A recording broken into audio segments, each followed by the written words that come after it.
ओम नमः पार्वती पतये हर हर महादेव। जय श्री कृष्ण। दोस्तों, आप सभी का दिन शुभ और मंगलमय हो।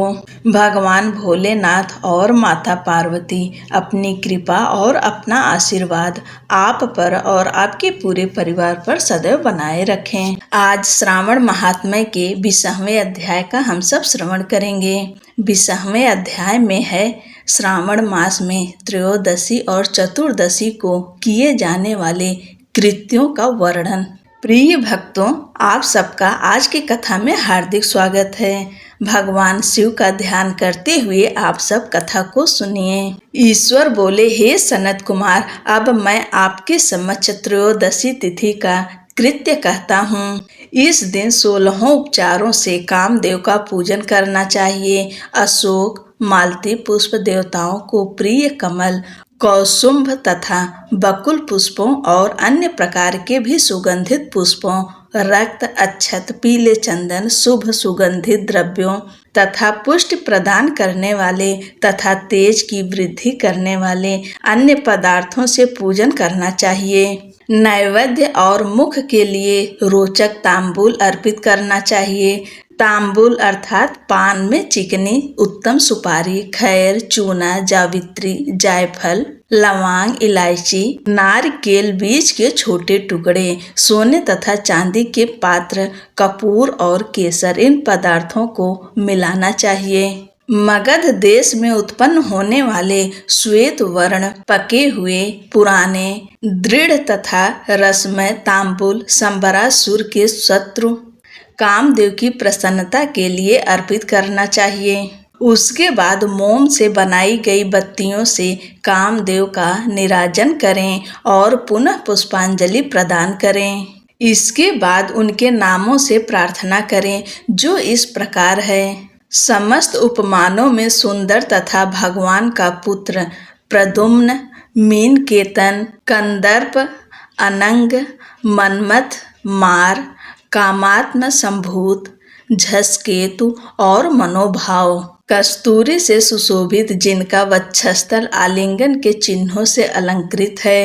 हे पुष्प धनवन, हे संबरासुर के शत्रु, हे कुसमेश, हे रतिपति, हे मकर ध्वज, हे पंचेश, हे मदन, हे समर, हे सुंदर, देवताओं की सिद्धि के लिए आप शिव के द्वारा गंध हो गए। उसी कार्य से आप परोपकार की मर्यादा कहे जाते हैं। आपके दिग्विजय करने में वसंत की सहायता निमित्त मात्र है। इंद्र दिन रात आपका मनोरंजन करने में लगे रहते हैं, क्योंकि अपने पद से च्युत होने की शंका में वे तपस्वियों से भयभीत रहते हैं। आपके अतिरिक्त दृढ़ मन वाला कौन है जो शिव जी से विरोध कर सकता है? पर ब्रह्मानंद के समान आनंद देने वाला आपके अतिरिक्त दूसरा कौन है? तथा महामोह की सेनाओं में आपके समान तेजस्वी कौन है? अनिरुद्ध के स्वामी और मलयागिरी पर उत्पन्न चंदन तथा अगरू से सुवासित विग्रह वाले जो देवेश कृष्ण पुत्र हैं, वह आप ही हैं। हे शरतकालीन चंद्रमा के उत्तम मित्र, हे जगत की सृष्टि के कारण, जगत पर विजय के समय दक्षिण दिशा तथा पवन देव आपके सहायक थे। हे नाथ, आपका अस्त्र महान, निष्फल न होने वाला, अत्यंत दूर तक जाने वाला, मर्म स्थल का छेदन करने वाला, करुणा शून्य तथा प्रतिकार रहित है। सुना गया है कि वह अत्यंत कोमल होते हुए भी महान क्षोभ करने वाला और अपने तुल्य पदार्थ को भी दर्शन मात्र से ही क्षुभित करने वाला है। जगत पर विजय करने में सहायक होने से प्रवृत्ति ही आपका मुख्य अलंकार है। हे विभो, आपने सभी श्रेष्ठ देवताओं को उपहास के योग्य बना दिया, क्योंकि ब्रह्मा जी अपनी पुत्री में कामासक्त हो गए। विष्णु जी वृंदा में अनुरक्त कहे गए हैं और शिव जी पर स्त्री के कारण अपृश्य हो गए। हे मादन, यह वर्णन मैंने मुख्य रूप से किया है, अधिक कहने से क्या लाभ। इस लोक में अपने वश में रहने वाले ब्राह्मण विरले हैं, अतः हे भगवान, इसकी की गई पूजा से आप प्रसन्न हो।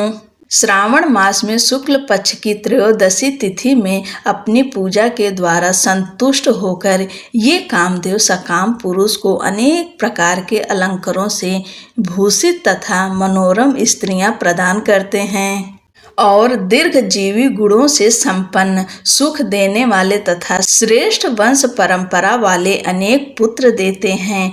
हे मानद, त्रयोदशी तिथि का जो शुभ कृत्य है उसे मैंने कह दिया। अब चतुर्दशी तिथि में जो करना चाहिए उसे सुनिए।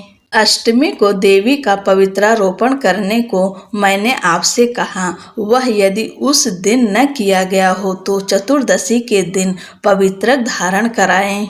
चतुर्दशी तिथि को त्रिनेत्र शिव को पवित्रक अर्पण करना चाहिए। इसमें पवित्रक धारण कराने की विधि देवी तथा विष्णु जी की पवित्रक विधि के समान ही है। केवल प्रार्थना तथा नाम आदि में अंतर कर लेना चाहिए। शैव, आगम तथा जाबाल आदि ग्रंथों में इसकी जो विधि है उसी को मैंने कहा। विकल्प में इसमें जो कुछ विशेष है उसे मैं आपको बताता हूँ। 11 तथा 48 अथवा 50 तारों का समान ग्रंथ तथा समान अंतराल वाला पवित्रक बनाना चाहिए। पवित्रक 12 अंगुल प्रमाण के, 8 अंगुल प्रमाण के, 4 अंगुल प्रमाण के अथवा पूजित शिवलिंग के विस्तार के प्रभाव वाले बनाकर शिव जी की प्रसन्नता के लिए अर्पण कर देना चाहिए।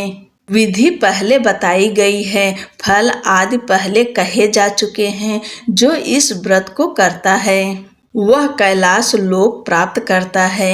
हे वत्स, मैंने यह सब आपसे कह दिया, अब आप और क्या सुनना चाहते हैं। इस प्रकार श्री स्कंद पुराण के अंतर्गत ईश्वर सनत कुमार संवाद में श्रावण मास महात्म्य में त्रयोदशी चतुर्दशी कर्तव्य कथन नामक 20वां अध्याय पूर्ण हुआ। बोलो भगवान शंकर की जय, माता पार्वती की जय।